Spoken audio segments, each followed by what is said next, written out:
Bismillahirrahmanirrahim. Assalamualaikum warahmatullahi wabarakatuh. Alhamdulillahi rabbil alamin.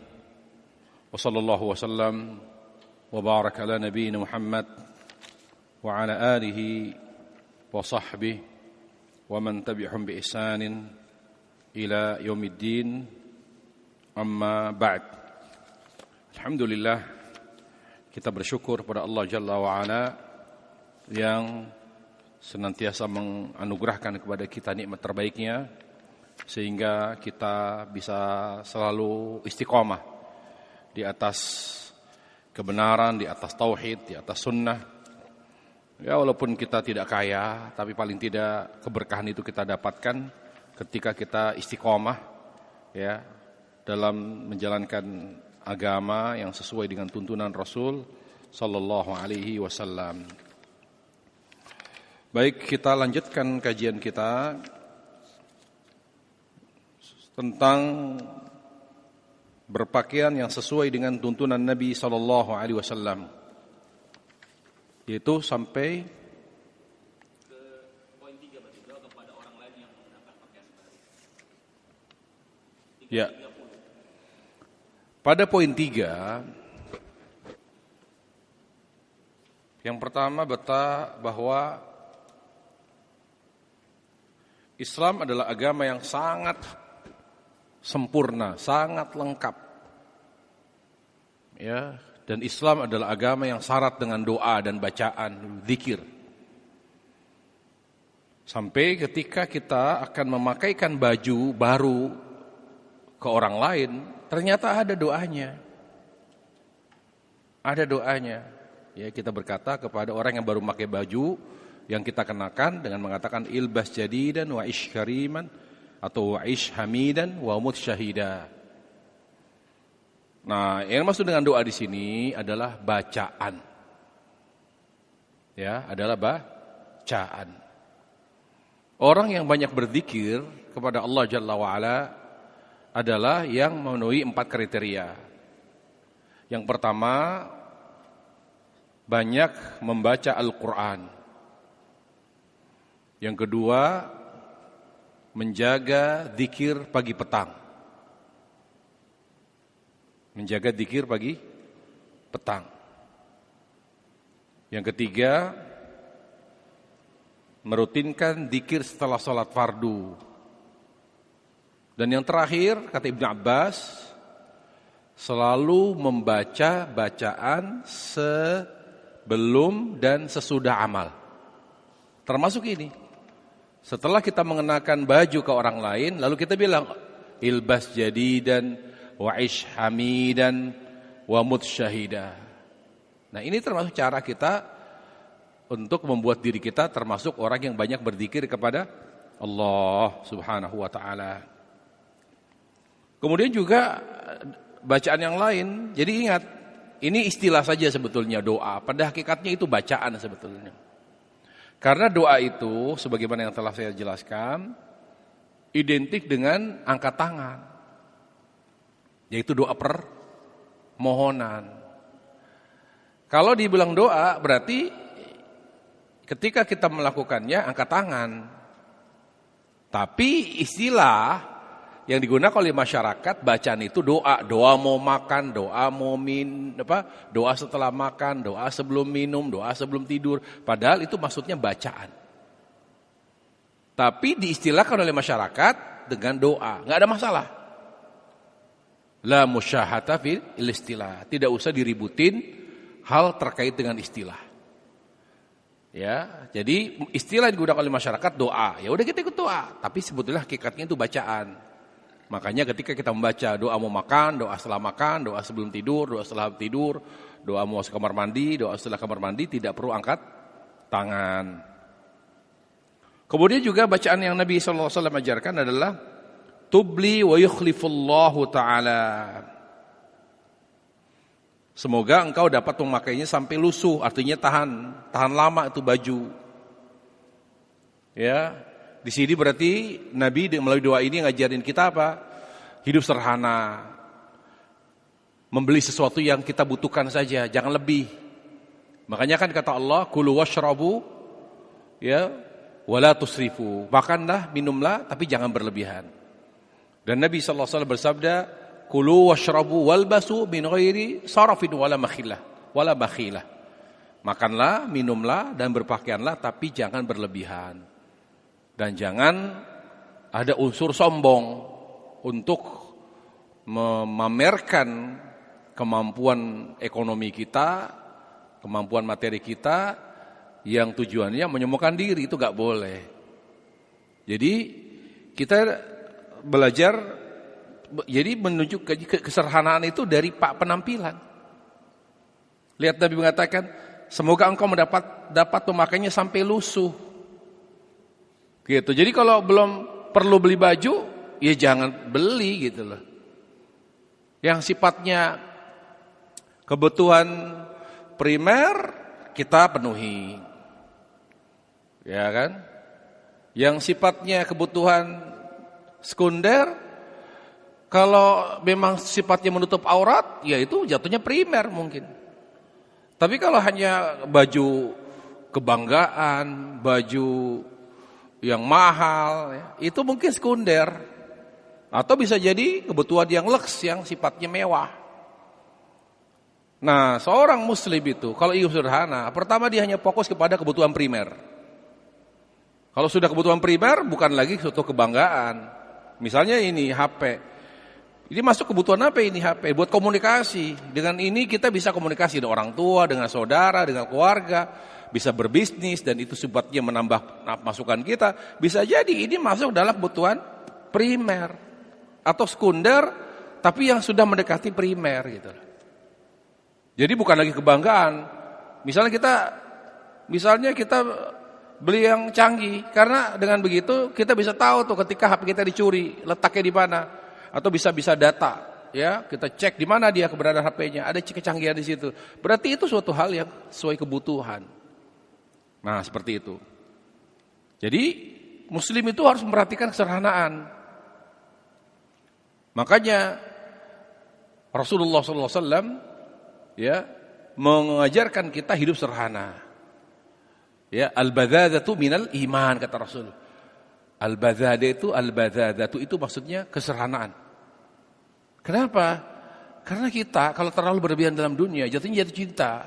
Jatuhnya nanti bisa terperangah, kemudian tertarik, kemudian akhirnya kita jatuh cinta. Kalau sudah jatuh cinta, ya akhirnya kita punya ambisi. Kalau udah ambisi terhadap dunianya kuat, akhirnya kita lupa akhirat. Lalai dari ibadah, dan itu bahaya, itu berentet itu nanti, saling berkaitan satu sama lain. Makanya dari mengantisipasinya gimana? Tindakan preventifnya seperti apa? Hidup sederhana untuk menjaga hati agar tidak jatuh cinta kepada dunia. Nah, begitu. Wa yukhlifullahu taala. Lalu kalau sudah lusuh, Allah gantikan yang lebih baik. Jadi kita beli lagi. Jadi muslim itu sederhana. Beli sesuai keperluan aja. Ya, sesuai keperluan. Jangan yang gak perlu dibeli, gak perlu. Inilah batasan seorang itu memang hidup sesuai dengan tuntunan Nabi SAW. Kemudian zikir meletakkan pakaian. Subhanallah. Meletakkan pakaian. Kaidah mengatakan, memulai itu dengan bismillah untuk mengharapkan keberkahan. Ya. Kan gini, dalam tafsirnya bismillah, ba itu bal isti'anah. Minta tolong kepada Allah. Ya Allah, aku memohon pertolongan melalui namamu. Bismillah, namamu ya Allah. Nah, apa yang kita lakukan? Misalnya ya, a'mal, saya bekerja. Jadi kita dengan baca bismillah, kita mohon pertolongan kepada Allah agar pekerjaan kita dilancarkan, diberkahi. Kalau kita mau dagang, bismillah utajir misalnya. Ya Allah, aku mohon pertolongan kepadamu, ya, mohon keberkahan darimu melalui namamu, saya mau mulai berdagang. Jadi itu dibaca di awal amal ketika memulai suatu acara, ketika kita memulai suatu kegiatan. Makanya tidak ada tuntunan dari Nabi memulai acara dengan membaca Al-Fatihah. Nggak ada tuntunannya, itu tradisi itu. Yang ada bismillah. Memulai acara, memulai kajian, memulai menulis, apa saja kegiatan, memulai dengan bismillah. Termasuk meletakkan pakaian.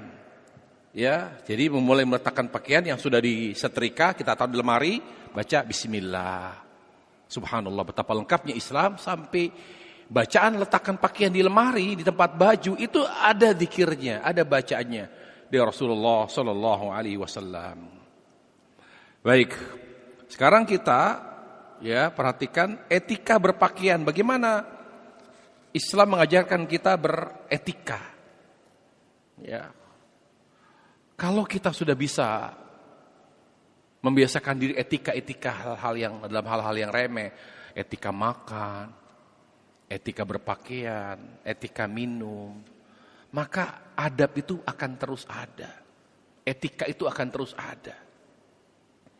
Seorang yang menjunjung tinggi etika, yang selalu menjunjung tinggi etika dan menjaganya, dia adalah orang yang dalam hal-hal kecil itu dijaga etika betul.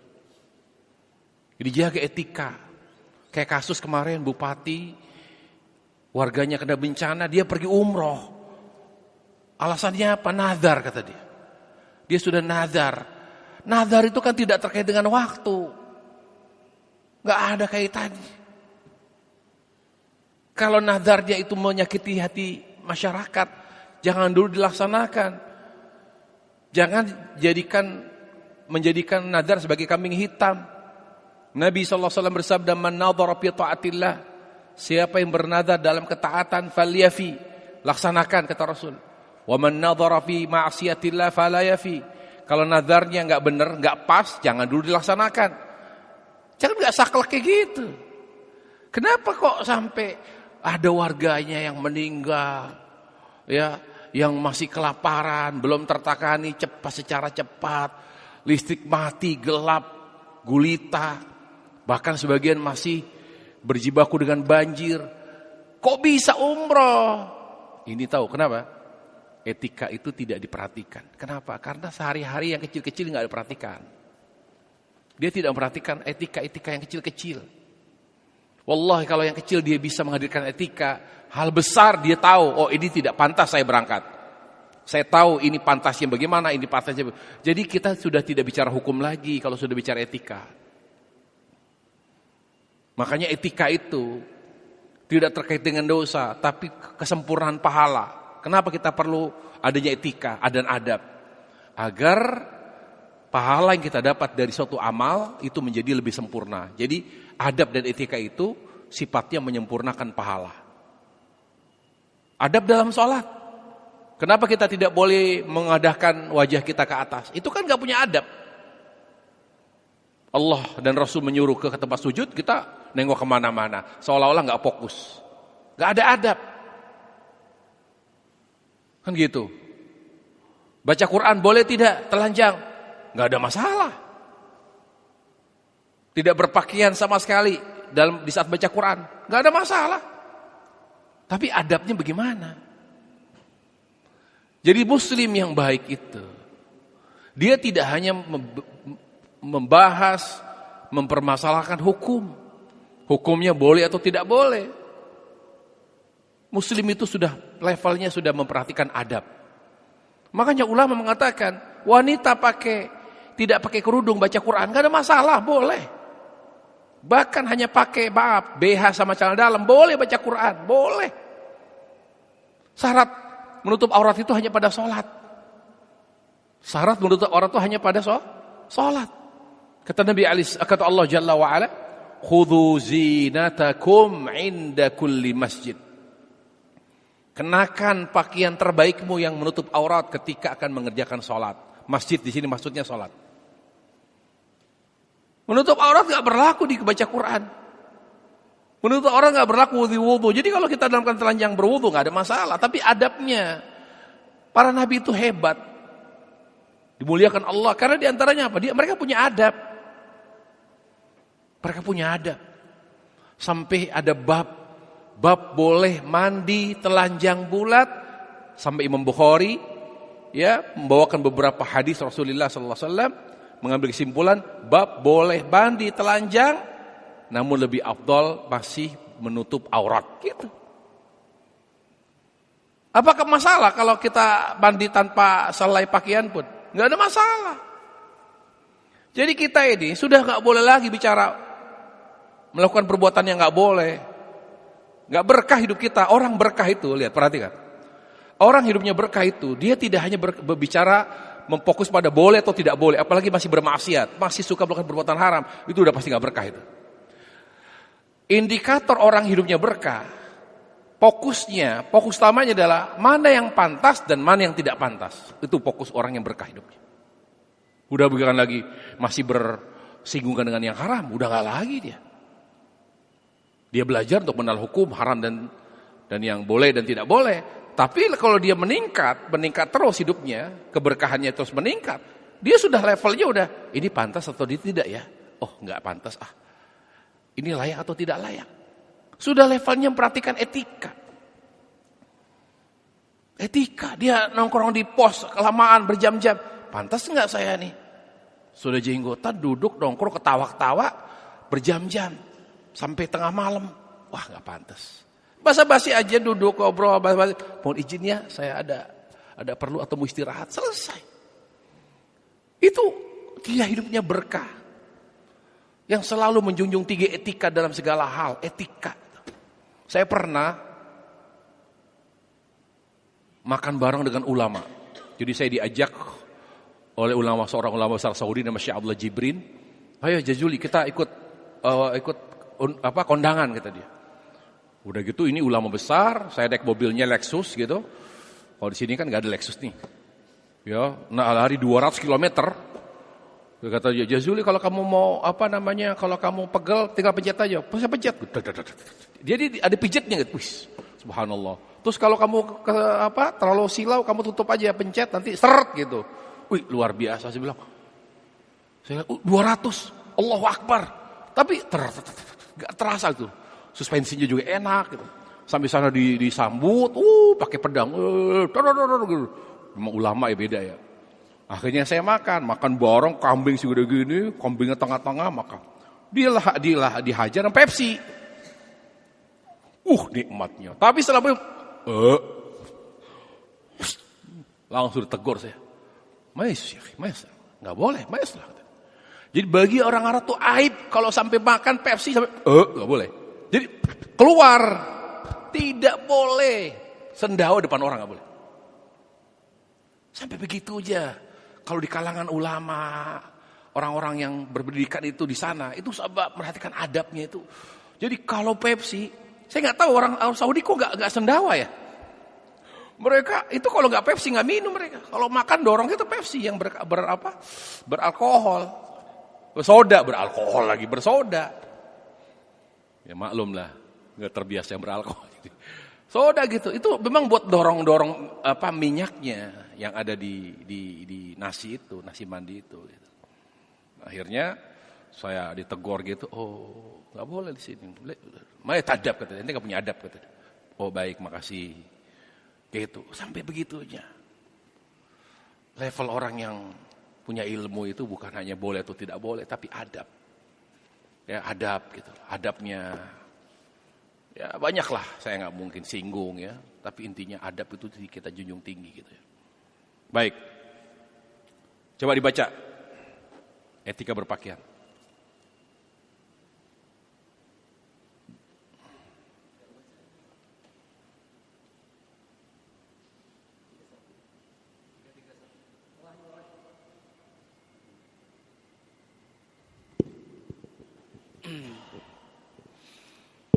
Etika berpakaian.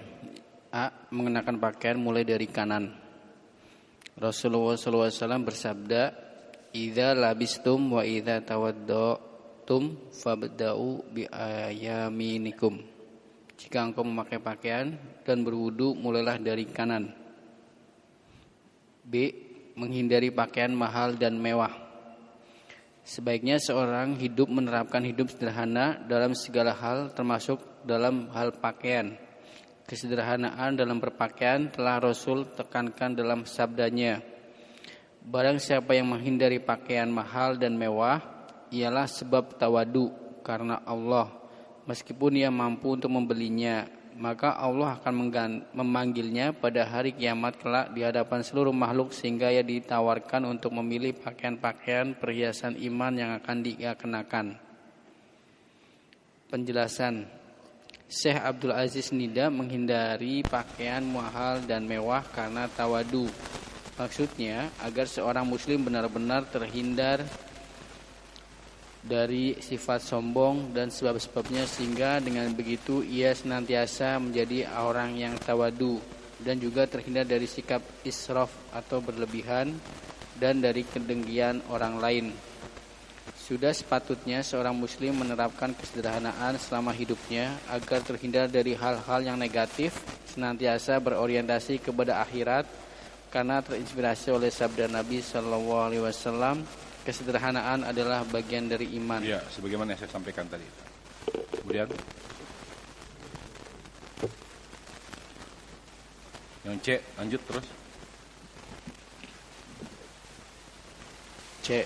Tidak mengenakan pakaian yang mengundang perhatian. Atau disebut syuhrah, pakaian syuhrah, pakaian yang mengundang perhatian. Terus? Pakaian syuhrah adalah pakaian yang mengundang perhatian orang yang melihat pakaian tersebut seperti pakaian kebesaran, bermodel unik dan aneh, atau sengaja memakai pakaian lusuh yang biasa dia pakai oleh orang miskin dan kurang mampu. Yang intinya adalah mengenakan pakaian jenis model tertentu yang mengundang perhatian. Pakaian tersebut dilarang oleh Rasulullah SAW dengan sabdanya, barang siapa yang memakai pakaian syuhrah, maka di hari kiamat kelak akan dikenakan oleh Allah pakaian semisalnya, kemudian dibakar oleh api neraka ketika memakai pakaian tersebut. Berarti memakai pakaian syuhrah itu diazab, dosa besar. Misalnya pakai pakaian ya belahan gitu, merah, kuning, hijau. Jadi orang pakaian apa, baju apa. Jadi penampilan yang syuhrah, misalnya penampilannya separuh baju laki, separuh baju perempuan, itu haram dan dosa besar. Jadi nggak boleh seorang itu berpenampilan yang mengundang perhatian, dan itu fitnah, ya, karena kita ini harus kenapa mengundang perhatian menjadi jatuhnya dosa besar gitu? Karena mengarah kepada bisa ke arah sombong, ya, bisa merusak ikhlas. Nah, ketika ada mudarat yang kesana yang seperti itu, makanya dilarang, bahkan diancam dengan ancaman neraka, ya, diancam dengan ancaman neraka. Jadi apapun pakaian yang dikenakan seorang muslim yang sifatnya mengundang perhatian, itu bisa diancam dengan neraka, artinya dosa besar. Hati-hati para jamaah sekalian, hati-hati. Banyak yang nggak tahu nih, makanya pentingnya belajar itu di situ. Belajar itu tujuannya belajar agama, mengetahui apa yang Allah benci dan apa yang Allah cintai. Yang Allah cintai kita kerjakan, yang Allah benci kita tinggalkan, ya kan? Cara peci, misalnya peci hitam dibiring-biring begini, dimodel-modelin, ya, atau syuhrah dengan rambutnya qaza'ah. Jadi ininya tengah-tengahnya itu botak, pinggirnya ada rambutnya, itu masuk diancam. Jadi pakaian yang mengundang perhatian, ya, atau pakaian cutbray, begini, ini model apa lagi nih baju? Ketika orang sudah bajunya model begini, ketika mengundang perhatian orang pada ngeliatin, itu masuk dosa besar. Ini pentingnya adab dalam berpakaian, harus tahu mana yang dilarang dan mana yang dibolehkan dalam Islam. Kemudian yang D, lebih sering memakai pakaian berwarna putih. Nah, Rasul SAW bersabda, pakailah pakaian yang berwarna putih karena ia lebih suci dan lebih indah, dan gunakanlah kain putih untuk mengkafani mayit.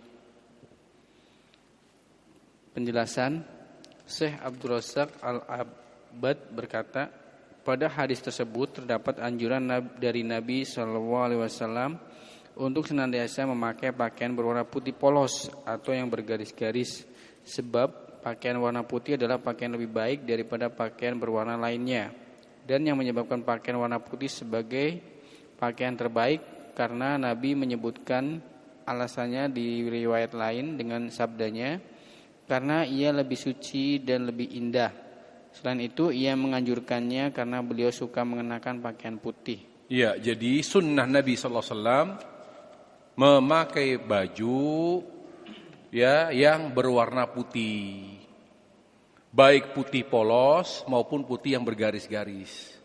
Jadi kalau kita mau mendapatkan pahala, ya, mau menghidupkan sunnah dalam hal pakaian, maka belilah, perbanyak kaos dan baju yang berwarna putih. Gamis pun begitu. Ya, apakah putih polos maupun yang bergaris. Ini sunnah. Sunnah Rasulullah SAW. Jadi ada perintah dari Nabi alaihissalam untuk mengenakan pakaian yang berwarna putih. Jadi kita lebih suka warna biru, warna hijau, warna ungu, tolonglah kesukaan kita dikurangi. Ya, syariat nomor 1. Kalau Muslim dia lebih tunduk kepada syariat. Ketika Rasul menganjurkan kita lebih banyak mengenakan pakaian putih, maka kita lebih tunduk kepada syariat karena berkah. Selera kita tidak mendatangkan keberkahan. Kita sedangnya warna biru. Kalau ngeliat yang biru tuh, wow. Kayaknya kalau lihat warna pink tuh kayaknya ada orang-orang yang menyukai warna-warna tertentu. Tapi kalau dia betul-betul cinta Allah dan Rasulnya, seleranya akan ikut. Rasul SAW suka dengan warna putih, kita ikut. Mengikuti selera Rasul SAW. Lebih indah, terketan lebih bersih. Ya, jadi pakaian yang merupakan ciri khas Muslim putih. Jadi kaos-kaos itu perbanyak warna putih untuk di rumah, ketika tidak kerja. Kalau pakai pakaian dinas, pakai pakaian kerja ya nggak ada masalah. Tapi di luar itu kalau tidak terikat oleh aturan, sebaiknya putih. Demi apa? Mendapatkan pahala. Jadi jangan kita mencari pahala dari sholat aja. Jangan kita mencari pahala dari puasa Ramadan aja. Cari pahala dari pakaian putih. Karena Nabi alaihissalam memerintahkan kita untuk lebih banyak memiliki baju yang berwarna putih, terutama yang bergaris. Ya, yang bergaris, intinya putih dominan. Wallahu taala a'lam. Baik, kemudian yang adalah gamis. Ulama khilaf.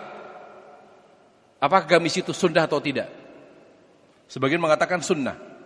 Karena gamis adalah pakaian yang paling Nabi cintai. Pertanyaannya, Nabi SAW mengenakan gamis itu karena beradaptasi dengan pakaian Arab atau dalam rangka beribadah kepada Allah Subhanahu wa ta'ala. Tapi sebagian ulama menganggap Nabi memakai gamis dalam rangka ibadah, dalam konteks ibadah. Jadi gamis itu berlaku bukan karena di lingkungan Arab, tapi berlaku bagi seluruh kaum muslimin di seluruh belahan dunia. Sunnah bagi mereka setiap muslim untuk memiliki dan memakai gamis.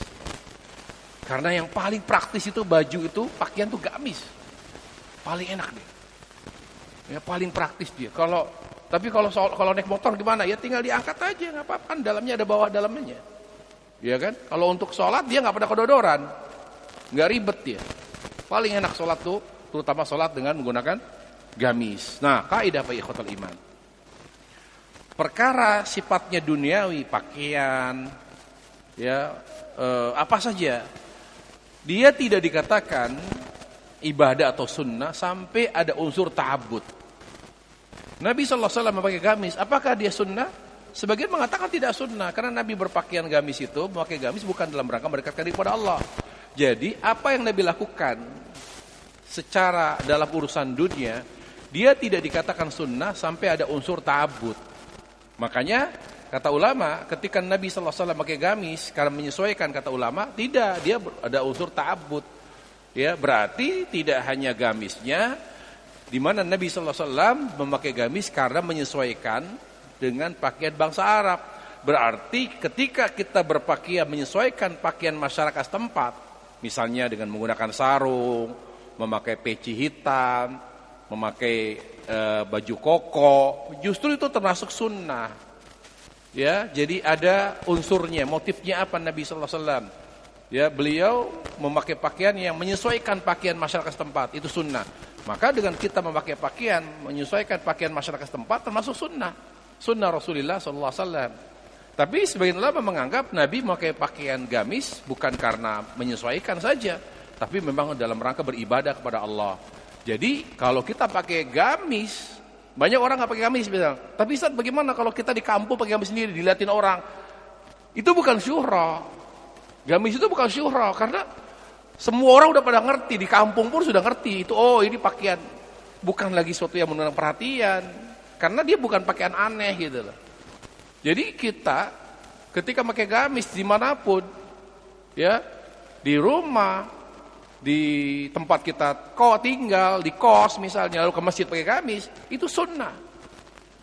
Sunnah Rasulullah SAW yang harus kita hidupkan. Makanya Syekh Abdul Muhsin mengatakan di sini, banyak sekali hadis-hadis yang menunjukkan akan disunnahkannya memakai gamis. Di antaranya adalah hadis tersebut. Dan gamis yang dipakai yang disukai Rasulullah SAW karena ia merupakan pakaian yang lebih tertutup. Ya, bisa dilihat penjelasannya di buku ini. Wallahu taala alam. Baik. Faedah ini penting dibaca ya, faedahnya. Saya tuliskan di situ kaidah.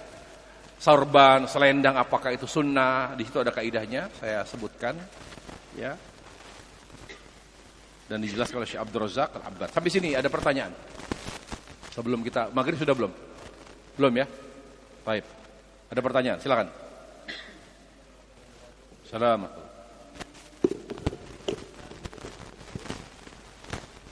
Pakaian misalnya bagi seorang kepala desa gitu ya, dia mengenakan pakaian yang berbeda supaya terlihat lebih wibawa gitu, atau seorang penceramah ketika di sholat Id, atau ini kan biasanya memakai pakaian yang paling beda dengan gamis, dengan jas atau gamis, gimana Tad? Enggak apa-apa. Pakai jas atau pakai gamis tapi pakai jas juga biasanya. Ya itu kan enggak ada masalah, enggak, itu kan bukan suatu mahdhurnya di mana gitu loh. Apa yang dilarang gitu loh, enggak ada. Nggak ada yang mengundang perhatian. Jadi ketika seorang di hari Id kita memakai pakaian yang kita banggakan, mereka yang khutbah, ustadz-ustadznya juga memakai gamis dan juga pakai gamis jas yang mahal sekalipun. Hari Id ini hari di mana kita meluapkan kebahagiaan, kegembiraan dengan berbagai macam cara selama tidak bersifat haram. Makanya sampai anasyid pun kan dibolehkan. Ya, di mana pada hari Id, di mana budak-budak perempuan itu nyanyi-nyanyi gitu, nyanyi-nyanyi anasyid gitu. Kemudian kata Abu Bakar, ini setan ini seperti suriling setan. Kata Rasulullah, ya Abu Bakar, biarkan, ini hari-hari kegembiraan kita, biarkan dengan hiburan-hiburan itu. Jadi Nabi SAW biasa terhibur dengan Al-Quran. Tapi pada hari Id, budak-budak wanita itu pada nyanyi-nyanyi, mendenangkan anasyid segala macam. Justru dibiarkan. Jadi hari kegembiraan itu boleh, ya, dan nggak ada masalah, dan itu nggak ada unsur yang terlarang, artinya nggak ada yang disebut mengundang perhatian, ya kan. Kemudian kalau mahal, misalnya pakaian termahal, gamisnya mahal misalnya, jasnya mahal, boleh kalau di hari Id aja, di momen-momen tertentu, momen-momen yang sakral, momen-momen yang harus kita luapkan kegembiraan, boleh, nggak ada masalah. Gitu. Masa di hari Id pakainya baju bolong-bolong? Kan nggak pas begitu loh. Semua harus meluapkan kegembiraan. Makanya saya mengambil kesimpulan, pulang kampung itu sunnah, mudik itu sunnah. Kenapa? Di hari Id itu kita dianjurkan, terutama hari Idul Fitri ya, untuk meluapkan kegembiraan. Sekarang saya tanya, orang yang masih punya orang tua di kampung, mana yang lebih bahagiakan? Nggak pulang atau pulang? Pulang. Berarti mudik itu sunnah. Apa yang bahagiakan? Makanya ada zakatul fitr. Kenapa? Supaya nggak boleh ada yang sedih, kelaparan, nggak boleh. Makanya tidak boleh uang. Zakat fitrah itu nggak boleh uang, harus dengan zakat beras, makanan pokok, nggak boleh. Karena itu sifatnya supaya menanggulangi kelaparan. Jadi supaya orang tuh nggak kelaparan, makan. Sekarang kan pengemis kan pinter, pengamen, Pak, buat makan Pak, buat makan. Nah supaya apa? Menunjukkan rasa iba. Padahal ngamen, tapi kita nggak mau ngasih. Ondel-ondel gitu, Pak buat makan, Pak buat makan. Jadi belum makan dia. Padahal bohong. Anak-anak sekarang begitu, pengemis. Pak, buat makan. Yaudah, kamu mau saya beliin warteg? Enggak mau. Mau buat makan aja. Makan apa kalau gitu? Jadi modus gitu. Jadi kenapa zakat kata Nabi alaihissalam sampai beliau wafat tidak menyebutkan uang? Karena tujuannya supaya tidak boleh ada yang lapar saat itu. Karena lapar itu menyedihkan. Wallahi menyedihkan lapar itu. Itu orang udah panik kalau udah lapar itu. Makanya kata Allah, alladzi at'amahum min ju' wa amanahum min khauf. Negeri, pemerintah, negara yang makmur itu, dia bisa mengatasi kelaparan, wa amanahum dan aman. Itu negeri yang aman. Makanya stabilis politik, kemudian harga bahan pokok harus murah. Makanya Pak Harto, saya tahu dari keluarga Cendana, dia pegang alat surah Quraisy. Tahu nggak Pak Ustadz kata dia? Kenapa Pak? Pak Harto pegang itu, alladzi at'amahum min ju' wa amanahum min khauf. Makanya kan pada zaman Pak Harto, cabai aja diumumin. Menurut petunjuk Bapak Presiden, cabai keriting sekian. Bapak Presiden memutuskan bahwa beras sekian. Itu disebutkan karena supaya para mafia nggak bisa main karena udah disebutkan harganya. Sekarang berani nggak nyebutin misalnya harga ini, loh kok nyata gini? Oh berarti ada mafia kena dia. Zaman Pak Harto betul-betul dikendalikan. Kenapa? Kalau orang sudah tidak lapar, aman. Negara itu berarti dia sudah makmur. Begitu. Ya, kalau mau cerita tentang Pak Harto, karena saya ada kajian di Cendana saat itu. Sekarang udah dipecat saya. Tapi nggak dapat pesangon.